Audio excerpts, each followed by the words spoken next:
मित्रों, हम करनाल में हैं, डॉक्टर मनोज मित्तल जी के पास में। आप अपने आप में एक संस्थान के जैसे हैं। आप एमडी हैं, उसके बावजूद भारतीय संस्कृति में, आयुर्वेद में, हमारी परंपराओं में आपकी गहरी आस्था है और उनके प्रचार प्रसार को आपने जीवन का धर्म माना है। तो अभी कुछ देर पहले डॉक्टर साहब से हमने झंडे के विषय में जाना कि किस तरह से ध्वजा लगानी बहुत ही आवश्यक है। और अब यहीं छत के ऊपर हम हैं, सामने धूप है, सूर्य भगवान हमारे सामने है। और फिर ध्यान आता है कि आजकल जब भी हम डॉक्टर साहब के पास जाते हैं, कहीं कोई टेस्ट कराते हैं, तो उसमें बहुत सारी चीजें हैं जो ऊपर नीचे मिलती हैं। उनमें से एक चीज ऐसी है, विटामिन डी, जिसकी हमेशा लगभग कमी मिलती ही मिलती है। हमारे यहाँ भारत में, जिसमें कि साल के एक बड़े हिस्से में सूरज लगातार निकलता है, वहां पर इस तरह से विटामिन डी की डेफिशिएंसी होना बहुत ही चिंता पैदा करता है। तो ये डॉक्टर साहब, एक तो पहले आप ये बताएं प्लीज, विटामिन डी की जो डेफिशिएंसी है, उसके ये कारण क्या है और क्या करें कि जिससे इस समस्या से हम सब के सब बाहर आ सके और कुदरती तौर पे। बिल्कुल आप सही कह रहे हैं विकास जी। जब भी सर्दियां आती हैं, सर्दियों में तो भारत के हर मेडिकल स्टोर पे भीड़ लग जाती है। सब लोग सिंथेटिक विटामिन डी मांगते हैं, विटामिन डी दे दो, विटामिन डी की कमी आई है।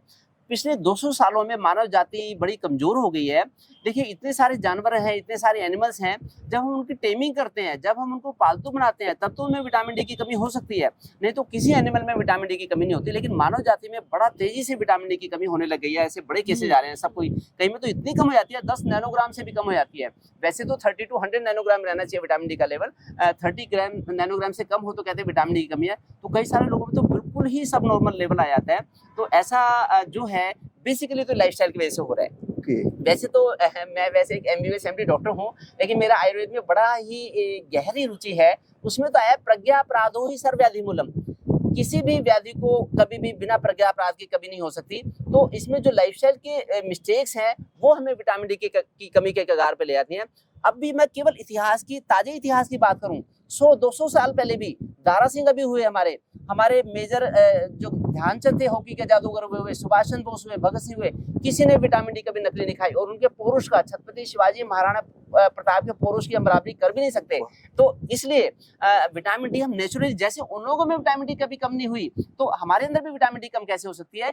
एक योगी में, एक ब्रह्मचारी में विटामिन डी की कभी कमी हो नहीं सकती। अगर हम खान पान रहन सहन के नियमों की धज्जियां उड़ाएंगे, तब हमारे अंदर विटामिन डी की कमी हो सकती है। तो ऐसे कैसे खान पान रहन सहन हो? देखिए, मैं तो एक चाइल्ड स्पेशलिस्ट हूँ, मेरे पास बड़ी सारे माताएं आती हैं, बहनें आती हैं बच्चों को लेके। वो कहती है, बेटा धूप में नहीं खेलना, धूप में खेलोगे काले हो जाओगे। मैं तो कभी काला हुआ नहीं, मैं तो धूप में बड़ा खेला हूँ बचपन में, मेरे अंदर तो कभी विटामिन डी की कमी नहीं। तो एक तो बच्चों को भी, खुद को भी बाहर जाने से ना रोकें, परहेज ना करें। जितना प्रकृति के सानिध्य में रहेंगे, संसर्ग में रहेंगे, तो प्रकृति हमें आशीर्वाद दे देगी, हमारे अंदर बीमारियां नहीं होंगी। जितना हम प्रकृति से दूरी बनाएंगे, ज्यादातर इंडोर रहेंगे। और जबकि लॉकडाउन के बाद अब ज्यादा ही बच्चे ऑनलाइन रहने लगे, बच्चे भी बड़े भी। अब ऑनलाइन जैसे वो बढ़ता जा रहा है, टाइम स्पेंड करते हैं लोग, तो उससे भी फिर बाहर का एक्सपोजर मिल नहीं पाता। तो बाहर की एक्सपोजर की कमी से विटामिन डी बहुत ज्यादा होती है विकास जी।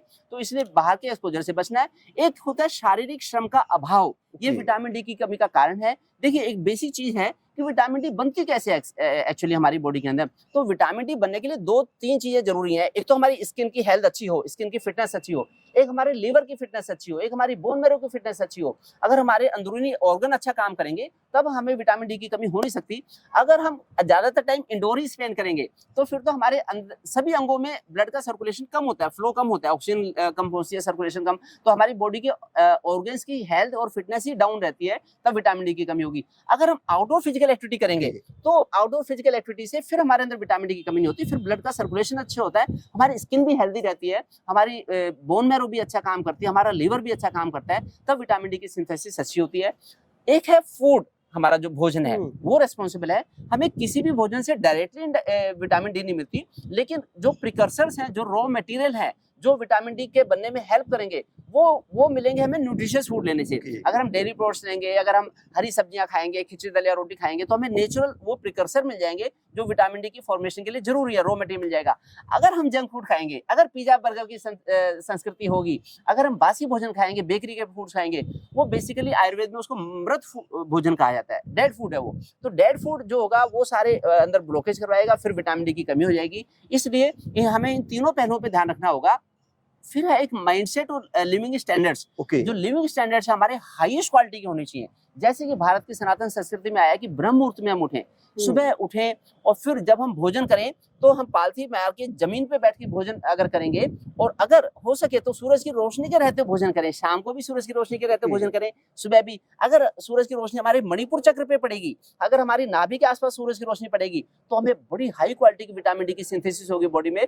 मेडिकल साइंस तो कहती है कि चलो बॉडी में कहीं भी सूरज की रोशनी पड़ जाए और हमें विटामिन डी मिलेगी, बन जाएगी, प्रोसेस होगी। लेकिन आयुर्वेद में ऐसा, सनातन संस्कृति में ऐसा आया है कि मणिपुर चक्र के आसपास, नाभि के आसपास अगर सूरज की रोशनी पड़ जाए तो वो बड़ी अच्छी क्वालिटी की हमें विटामिन डी की सिंथेसिस में हेल्प करेगी। तो इसलिए हम भोजन भी अगर बैठ के करें, भूमि पे बैठ के करें, तो हमारे जो चक्र हैं, अष्ट चक्रों का जागरण भी अच्छा होगा, भोजन की प्रोसेसिंग अच्छी होगी। डॉक्टर साहब, अभी आपने एक बताया कि आप डेयरी प्रोडक्ट्स लें, हाँ, और उससे आपकी जो विटामिन डी है और कैल्शियम, उसमें मदद मिलती है। पर हम देखते हैं कि जब कोलेस्ट्रॉल हो जाता है बहुत सारे लोगों को, तो उनको सबसे पहले उसी चीज की मनाही की जाती है। तो इन दोनों चीजों के बीच फिर संतुलन कैसे करें? बैलेंस, हमें बैलेंस देखना पड़ेगा कि हमारा भोजन संतुलित भोजन हो। हम डेयरी प्रोडक्ट्स भी लें, लेकिन हम रनिंग भी करके आए। देखिए, कोई खाना पीना खा रहा, बड़ा न्यूट्रिशियस फूड कर रहा है, साइंस कहती है भी छोले राजमा में भी बड़ी प्रोटीन है, डेयरी प्रोडक्ट्स में बड़ा अच्छा विटामिन डी मिलेगी, लेकिन हमने मेहनत नहीं करी, तभी हम धोखा खा जाएंगे। तो हमें मेहनत भी करनी होगी, उसकी प्रोसेसिंग करवानी होगी, नहीं तो अंदर जाके ब्लॉकेज कर पाएंगे। ये सका। तो अब आप ये बताएं कि ये तो बात होगी कि हमने कारण जान लिए उसके, तो विटामिन डी का जो डेफिशिएंसी है, उसके प्रभाव को हम कैसे समझें कि बॉडी के ऊपर फिर उसकी कमी कैसे खलती है, कैसे वो दिखती है? देखिए, इतना लोगों में लालसा है विटामिन डी खाने की, तो इसके पीछे कुछ कारण है। बच्चे, बूढ़े, जवान, हर किसी को विटामिन डी की कमी से बड़े सारे खामियाजा भुगतना पड़ता है, बड़े सारे नुकसान उठाने पड़ते हैं। जो छोटे बच्चे होते हैं, उनकी हाइट नहीं बढ़ पाती विटामिन डी की कमी से। उनके बच्चों को जरा से भी बच्चे गिरेंगे तो फ्रैक्चर आसानी से हो जाएगा। उनके दांत इतने मजबूत नहीं हो पाते, जरा सा कुछ अगर अमरूद खाना पड़ जाए, थोड़ा टाइट हो, तो दांत में दर्द भी हो सकता है, दांत एकदम टूट भी सकते हैं, ऐसा हो सकता है। फिर इसी तरह से जो वयस्क लोग हैं, वयस्क लोगों में सुस्ती सी रहती है, सुस्ती, आलस सा रहता है विटामिन डी की कमी से। और इसी तरह से जो प्रेग्नेंट लेडीज हैं, उनके अंदर जो बेबी है, बेबी का विकास पूरा नहीं हो पाता, उनमें भी सुस्ती और आलस रहता है। बेबी का पूरा संपूर्ण अच्छा समग्र विकास, परिपक्वता नहीं आ सकती विटामिन डी की कमी से। इसी तरह से लैक्टेटिंग मदर्स, जो माँ धात्री है, जो अपने बच्चे को दूध पिला रही है, उनमें भी विटामिन डी की कमी से फिर उनका पूरा दूध की पूर्ति नहीं होने पाती, फिर डिब्बे का दूध, ये वो नकली दूध देना पड़ता है बच्चे को। और जो बुजुर्ग लोग हैं, उनके गोटों में दर्द हो गया, जोड़ों में दर्द हो गया है, L3, L4, L5 में दर्द हो गया, कमर में दर्द हो गया, शियाटिका हो गया, या सर्वाइकल पेन हो गया, या फिर उनको डिस्क में दिक्कत आ गई तरह तरह की, या फिर आर्थराइटिस हो गई, तब विटामिन डी की कमी से पूरे शरीर का स्केलेटल, मस्कुलोस्केलेटल सिस्टम, जो हमारी मांसपेशियां भी, हमारी हड्डियां भी इतनी मजबूत नहीं रह पाती, और समय से पहले फिर पता लगा नी रिप्लेसमेंट के चांस हो गए। फिर बड़ा इंपॉर्टेंट एक काम है विटामिन डी का कि हमारे बालों की सुरक्षा करना। बालों की जो हेल्थ है वो बड़ी अच्छी रहेगी विटामिन डी का लेवल अगर हमारा अच्छा है, नहीं तो बाल समय से पहले झड़ भी जाएंगे, बाल हमारे सफेद भी हो जाएगी, ग्रेइंग और फेयर भी हो जाएगी। तो बालों की सुरक्षा के लिए, दांतों की सुरक्षा के लिए, हमारे विजन के लिए भी तो विटामिन डी की बड़ी जरूरी है। वैसे तो देखा जाए तो जितने भी मल्टीप्लाइंग सेल्स हैं बॉडी में, जितना भी विकास होना होता है, सारी ही सेल्स के लिए विटामिन डी की जरूरत होती है। तो विटामिन डी बड़ी कीमती विटामिन है। भगवान ने तो, प्रकृति ने तो हमारे शरीर में मशीनरी बनाई है कि जो विटामिन डी की सिंथेसिस कर सके, लेकिन हमारे उल्टे कामों की वजह से हमें फिर डॉक्टर के पास जाना पड़ता है, हमें नकली विटामिन डी लेनी पड़ती है। तो मैं चाहता हूं कि अगर आप लाइफस्टाइल ठीक कर लेंगे तो आपके अंदर कभी विटामिन डी की कमी नहीं होगी। लेकिन फिर भी आप टेस्ट करवा लें, अगर ज्यादा कम है तो एक बार तो भरपाई कर लें, लेकिन वो ज्यादा देर टिक नहीं पाएगी। वो विटामिन डी जो हमने ली वो कुछ दिन ही हमारा काम कर पाएगी। अल्टीमेटली तो हमें अपनी मशीनरी को कामयाब रखना पड़ेगा, जिससे कि विटामिन डी, तभी उसका वो समाधान निकलेगा। डॉक्टर साहब, एक और चीज आप बताएं कि खाने में, हालांकि आपने कहा कि अपनी दिनचर्या को सुधारें, सब कुछ सुधरेगा, पर उसके बावजूद अगर आप, हमारी परंपरा में कुछ ऐसी खाने की चीजें हों, कुछ औषधियां हों, कुछ ऐसी जिसको हम अपने आहार में एक तरह से शामिल अगर कर लें और इसकी भरपाई में हमें थोड़ी सी जल्दी मदद मिल जाए, ऐसा कुछ है क्या? हाँ जी, देखिए, दो एंगल है। एक है कि हम अच्छा खाना खाएं, एक है कि हम गलत खाना ना खाएं। अगर हमने अच्छा खाना खाया, डेयरी प्रोडक्ट्स ले लिए, लेकिन साथ में पिज्जा बर्गर ले लिए, या फिर कुछ लोग शराब पीते हैं, बीड़ी पीते हैं, तो वो उसको अनअवेलेबल करवा देगा। उस विटामिन डी को हम अवेलेबल नहीं करवा पाएंगे बॉडी के लिए, हमारे लिए कुछ फायदा नहीं है उसका, है ना। तो इसलिए हम अच्छा खाना ले भी, जैसे डेयरी प्रोडक्ट्स ले लिए, जो लोग सी फूड लेना चाहते हैं, सी एलगी होती है, उससे भी विटामिन डी मिल पाती है, और साथ ही गलत चीजें ना भी लें। हमें पिज्जा बर्गर की संस्कृति से बाहर निकलना पड़ेगा। कोई भी हम बासी भोजन ना खाएं, कोई भी डेड फूड ना खाएं, वो विटामिन डी को अवेलेबल नहीं होने देता। हमें तो जो बच्चे झुग्गी झोपड़ी में रहते हैं वैसे ही खाना खा लेंगे, दाल रोटी सब्जी खा लेंगे, उसी से हमें बतेरी विटामिन डी मिल जाएगी, बशर्ते कि हम नकली गलत चीजें ना खाएं और फिर हम फिजिकली एक्टिव रहें। फिजिकली एक्टिव रहेंगे तो थोड़े से खाने से जो विटामिन डी है वही हमें मिल जाएगी, हम अपटेक कर लेगा, हमारी बॉडी उसको अपटेक कर लेगी। यानी कि हम सब की सब चीजें हाँ जी।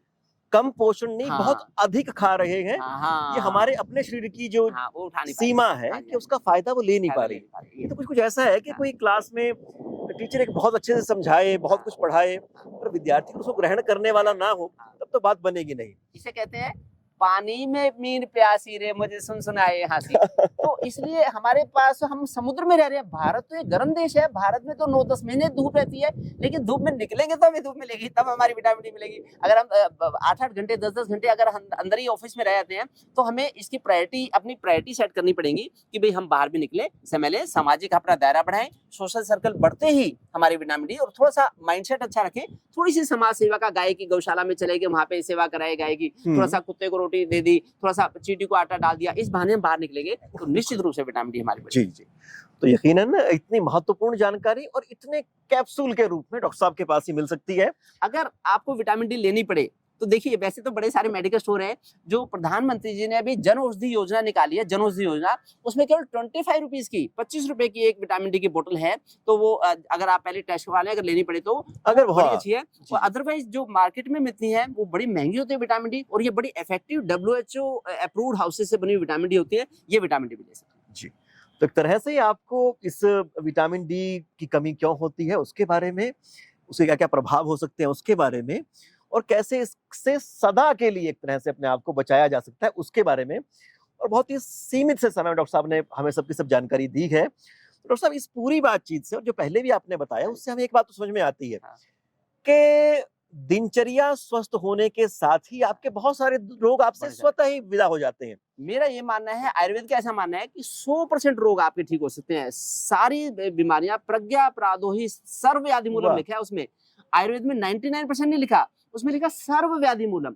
प्रज्ञा अपराधी हमारी सब बीमारियों का कारण है। अगर हम लाइफस्टाइल ठीक करेंगे तो 100 साल तक हमारा बाल बांका नहीं होगा, प्रकृति हमें आशीर्वाद देगी, हम निरोगी रहेंगे। जी। तो इस तरह से इतनी ये महत्वपूर्ण निधियां हमारे सामने हैं, पूरी की पूरी संस्कृति की विरासत हमारे पास है, तो ऐसे में हम कृपण ना हो, विटामिन डी की डेफिशिएंसी अपने आप को ना होने दें, स्वस्थ जीवन जिएं, आदर्श प्रस्तुत करें और इस विश्व का समुचित आनंद लें। निश्चित रूप से। धन्यवाद।